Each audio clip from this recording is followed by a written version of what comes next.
معاویہ کہتے ہیں باہزی کہ میں نے نبی صلی اللہ علیہ وسلم سے عرض کیا یا رسول اللہ صلی اللہ علیہ وسلم ہم اپنی عورتوں کے کس حصے میں آئیں اور کس حصے کو چھوڑیں. یعنی شوہر بیوی کے تعلق کی بات ہو رہی. یہ بھی ایک بہت آج کے دور کا ہر دور کا مسئلہ ہے، لیکن آج کے دور میں اور بھی گمبھیر ہوتا چلا جا رہا ہے بہت سی چیزوں سے ایکسپوز ہونے کی وجہ سے. تو کیا جائز حد ہے اور کیا نہیں ہے؟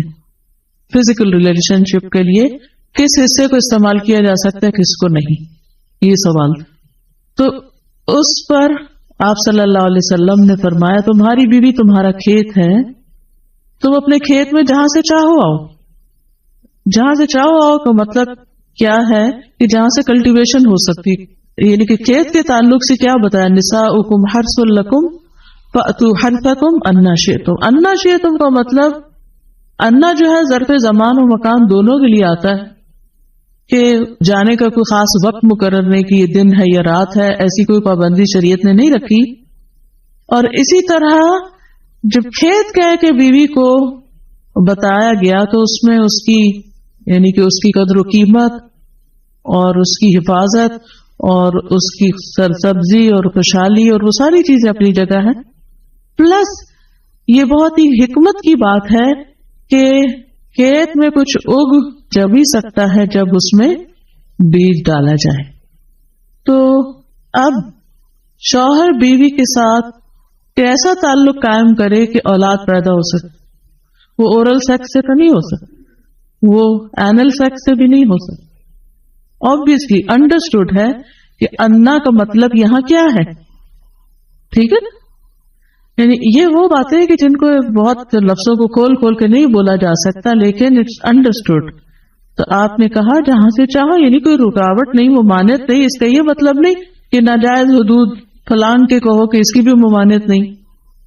البتہ جب تم کھاؤ تو اسے کھلاؤ، یعنی کہ شوہر خود آؤٹنگ ڈائننگ کے لیے چلا جائے اور بیوی کو کہے کہ بس گھر میں ہی پکا لو اپنے لیے اور کھا لو، خود صرف دوستوں کے ساتھ رہے. دس از ناٹ رائٹ. بیوی کو بھی لے کے جائے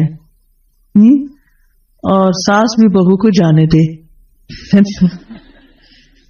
جب تم کھاؤ تو اسے بھی کھلاؤ، جب پہناؤ تو اسے بھی پہناؤ. کا مطلب یہ ہے کہ عید آئی ہے اپنے لیے سوٹ لے رہے ہو تو بیوی کو بھی کچھ لے کے دو.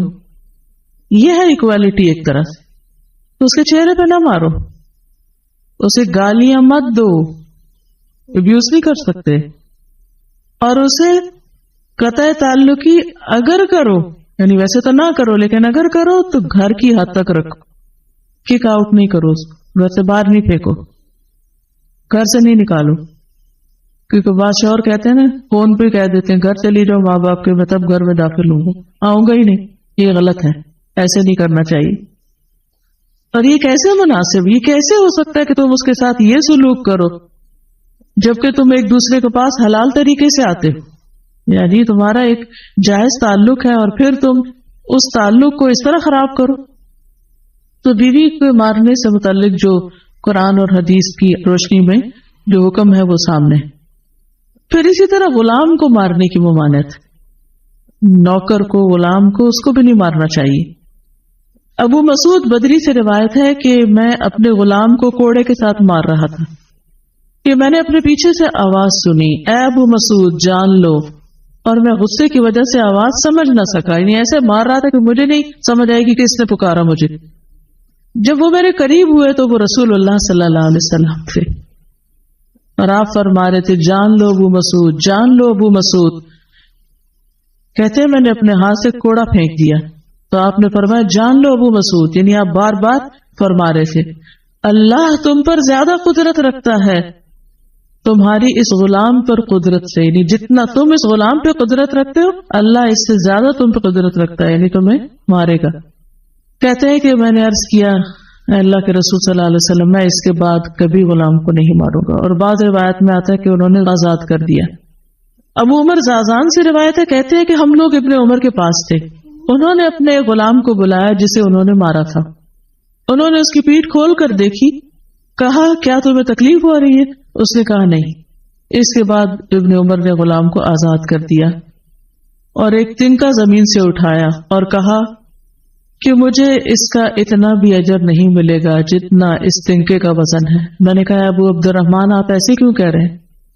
انہوں نے کہا کہ میں نے رسول اللہ صلی اللہ علیہ وسلم کو فرماتے ہوئے سنا، جو شخص اپنے غلام کو بے قصور یعنی حد شرعی کے علاوہ مارے یا اس کے چہرے پہ تمانچہ مارے تو اس کا کفارہ ہی کہ اسے آزاد کر دی، کفارہ ہے، اس آزادی کا ثواب کوئی نہیں تنگ کے برابر بھی۔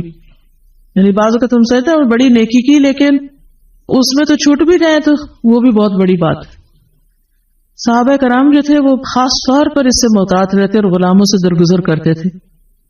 ابو لیلہ کہتے ہیں کہ سلمان رضی اللہ عنہ نکلے، وہ اپنی سواری کو چارہ کھلاتے تھے تو وہ ہودے سے گرتا رہتا۔ ہودہ کیا کہتے ہیں؟ وہ چیز محمل باسکٹ کہہ لیں جس میں اس کا چارہ رکھ کے دیا جاتا۔ اس پر انہوں نے اپنے خادم سے کہا اگر مجھے قصاص کا خوف نہ ہوتا تو میں تمہاری پٹائی کرتا کہ تم نے ایسی چیز کیوں جانور کے آگے رکھی۔ تو مطلب یہ کہ اگر میں تمہیں ماروں گا تو مجھے بھی مار پڑے گی، اس لیے میں تمہیں مار نہیں رہا، ورنہ جو حرکت تم نے کی ہے اس پہ تمہیں مار پڑنی چاہیے۔ نماز پڑھنے والے غلام کو نہ مارنا۔